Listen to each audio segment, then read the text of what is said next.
বাগেরহাট জেলার দক্ষিণ পশ্চিমে অবস্থিত ৬০ গম্বুজ মসজিদ। এটি বাংলাদেশ তথা ভারতীয় উপমহাদেশের মুসলিম স্থাপত্যের এক অন্যতম প্রাচীন নিদর্শন।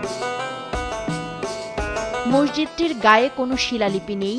নির্মাণের সঠিক সময় জানা না গেলেও ধারণা করা হয় ১৫০০ খ্রিস্টাব্দে নির্মাণ করা হয় এই মসজিদ।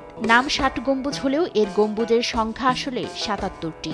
মিনারের ৪টি গম্বুজ সহ মোট গম্বুজ ৮১টি। কথিত আছে ৭টি করে সারিবদ্ধ গম্বুজ থাকায় মসজিদটিকে বলা হতো ৭ গম্বুজ মসজিদ। পরে মানুষের মুখে মুখে তা ৬০ গম্বুজ হয়ে যায়।